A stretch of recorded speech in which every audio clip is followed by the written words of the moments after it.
అందరికి నమస్కారం. నేను శిరీష. ప్రస్తుతం మనతో పాటు ఉన్నారు శ్రీ శుభంకరి పీఠం వ్యవస్థాపకులు స్మార్త నరహరి బ్రహ్మశ్రీ దుగ్గిరాల యాజ్ఞవల్క్య దిలీప్ శర్మ గారు గురుగారితో మాట్లాడదాం. గురుగారు నమస్కారం అండి. గురుగారు, చూస్తుండగానే 2025 సంవత్సరం అయిపోయింది. 2026 ఆంగ్ల నూతన సంవత్సరంకి వచ్చేసాం. ప్రతి ఒక్కరికి ఉంటుంది, మరి రాసే వారికి ఎలా ఉండబోతుంది ఈ సంవత్సరం, ఎలాంటి జాగ్రత్తలు తీసుకోవాలి, ఆర్థిక పరంగా ఆరోగ్యపరంగా ఎలా ఉండాలని ప్రతి ఒక్కరు చూస్తుంటారు. సో ముఖ్యంగా మరి కర్కాటక రాశి వారికి ఈ సంవత్సరం ఎలా ఉంటుందంటారు? ఆర్థిక పరంగా ఆరోగ్యపరంగా ఎలాంటి జాగ్రత్తలు తీసుకోవచ్చు అంటారండి? ఈ 2026 సంవత్సరము కర్కాటక రాశి వారికి ఆదాయము 2, వ్యయం 11, రాజ్యపూజ్యం 4, అవమానం 7. ఆదాయానికి మించి ఖర్చులు డబల్, త్రిబుల్, ఫోర్బుల్ చాలా ఎక్కువైపోయింది. ఖర్చులు ఉంటాయి సర్వసాధారణంగా. ఈ యొక్క సంవత్సరానికే శ్రీ పరాభవనామ సంవత్సరము అని మనకి రానున్నది ఉగాది.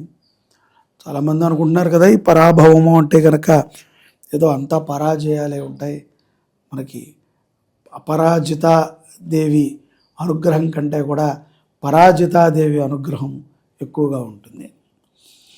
ఒక్క సంవత్సరము కర్కాటక రాశి వారికి గురుడు మార్పు చాలా సత్ఫలితాలను ఇచ్చినప్పటికీ తెలియనటువంటి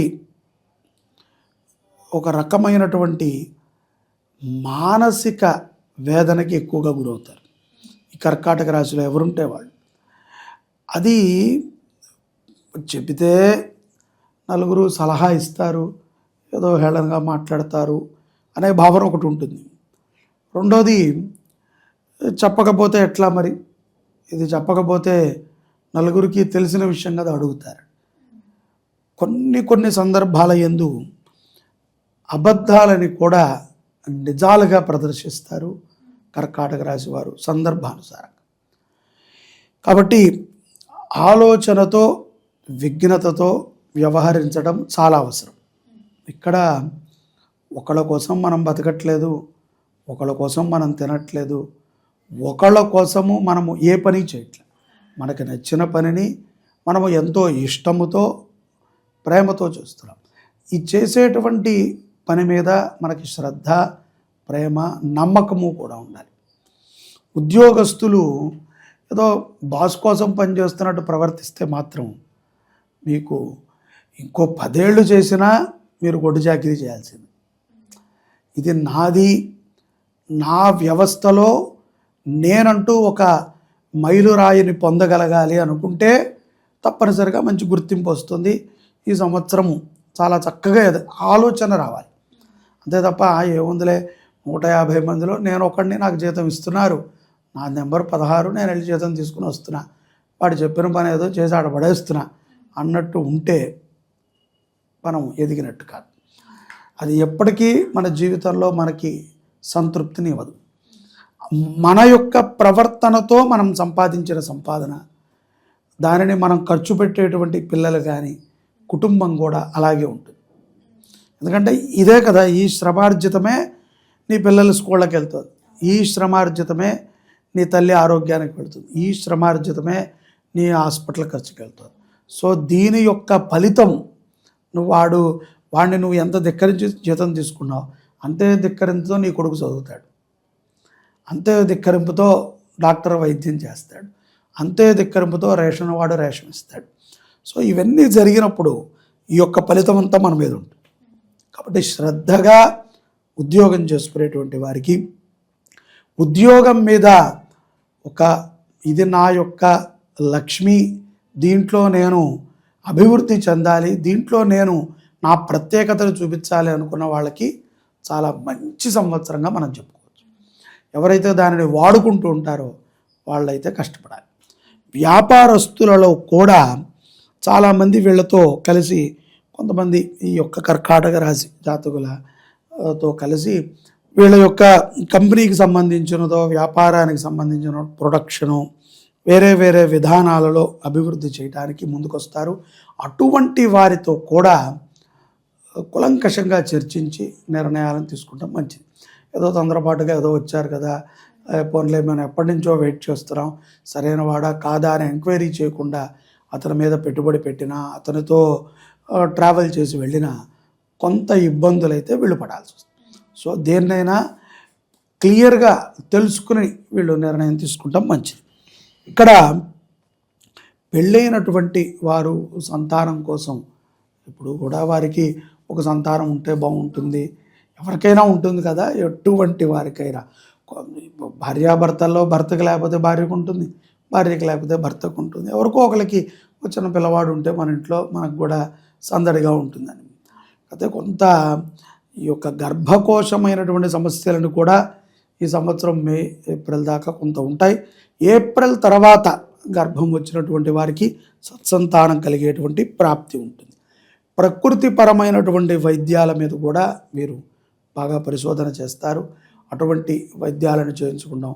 చాలామంది ఈ మధ్యన న్యూట్రిషన్స్, బాడీ తగ్గాలనో లేకపోతే ప్రశాంతత లభించాలనో యోగా చేయాలనో ఏదో అనుకుంటున్నారు.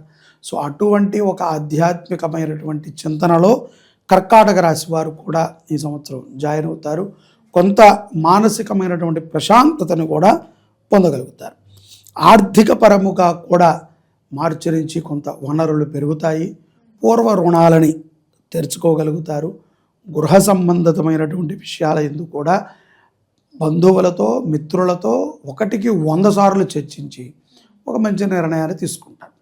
ఎవరికైనా సరే ఏదైనా కొనాలి అంటే కనుక వాళ్ళు కూడా అడుగుతారు కదా, ఇది బాగుందా, ఈ ప్రొడక్షన్ బాగుందా, లేకపోతే బలానా ఏరియా బాగుందా, మనం అక్కడ తీసుకోవచ్చా, ఏదైనా వాళ్ళ ఇంటి విషయం కానీ కారు విషయం కానీ బాగా చర్చ చేసి వచ్చిన వాటిల్లో ఏదైతే సత్ఫలితాలని సూచిస్తోందో అటువంటి నిర్ణయాలని తీసుకుంటాం మంచిది.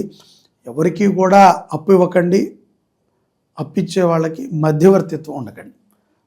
వీళ్ళని దూర్చేటువంటి సందర్భాలు చాలా ఉంటాయి. వీళ్ళ మీద పడిపోతాయి. ఏముంది, ఊరికనే నువ్వు వచ్చి చెప్పు, పలానా వాళ్ళు ఇస్తారు, నాకు తెలిసిన వాళ్ళు, నువ్వు కొంచెం చెప్తే ఇస్తారట అంటే ఏదో మిత్రుడే కదా అని సహాయం చేయడానికి వెళ్ళి అది వీడికి అంటుకుంటుంది.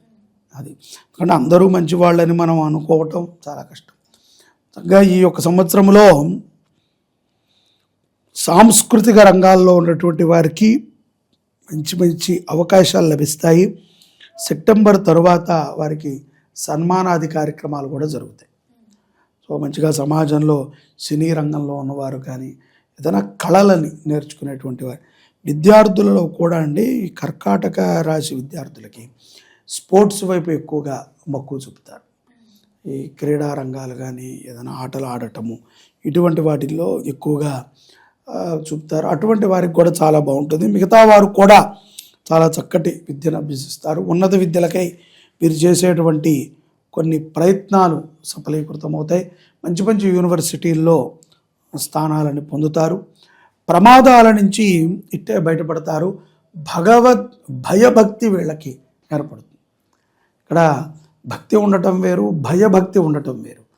కొంచెం భయం ఉంటుంది, అయ్యోయ్యో నిన్నే కాపాడాడు, రేపు అర్జెంటుగా నేను హనుమంతుడికి పూజ చేయాలి, లేదా అయ్యో నాకు మొన్న ఏదో జరిగింది, స్వామివారు కల్లో కనిపించారు, తిరుపతికి వెళ్ళాలి.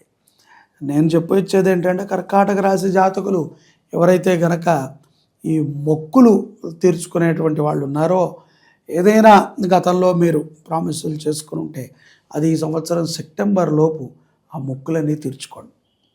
వాటిని మీరు తీర్చుకోవటం ద్వారా మరింత అభివృద్ధి చెందుతారు.